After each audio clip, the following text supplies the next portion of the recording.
Now, Spencer, you are running the London sector, or Aurea accountancy. Yes. How does that differ from the Hertfordshire sector?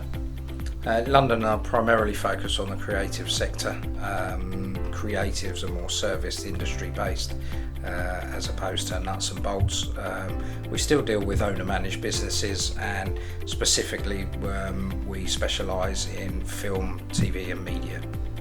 Great, okay, so picking up on the film, TV and media side of things, would I come to you in any position if I was a runner, if I was a freelance editor, or is it mainly more for the higher kind of producer, director? No, from a film sector point of view, we look after anybody from the runner through to the actual production company. So we can advise on a consultancy basis for people who are self-employed within the industry, or we can then take it right the way through to be able to complete film tax credits, and obviously assist production companies get their BFI cultural certificate. Okay, great. Have you seen more of a recent upturn now that some of the actor strikes and things have stopped, COVID has stopped? Have we seen any kind of upturn? Unfortunately, within the film sector, we've had 3 years of COVID. We then have a tiny little break, and then everyone decided to go on strike. So we had the script writers and the actors go on strike last year. Obviously, it's going to take a little bit of time for things to settle down, but we are starting to see some green shoots of recovery. Companies will still need content, so I think over the next 3 to 6 months it's really going to start moving forward.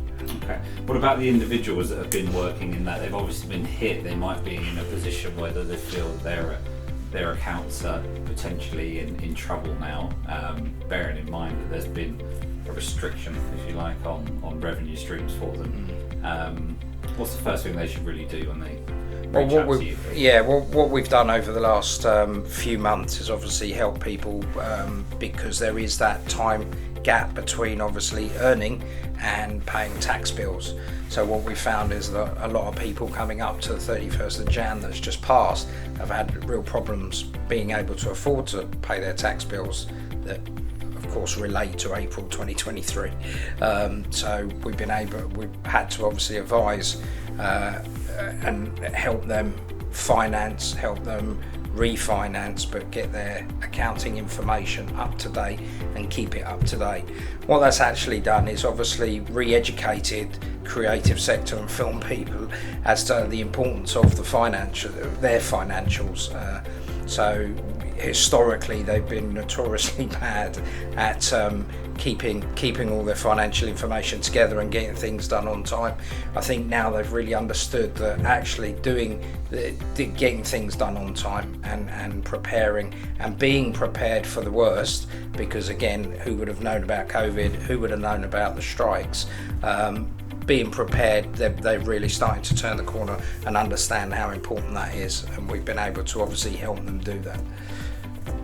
Okay, so your advice then for somebody in one of these situations at the moment where a lot of time has elapsed, best to get in contact with you now before the end of the tax year, or after that to start?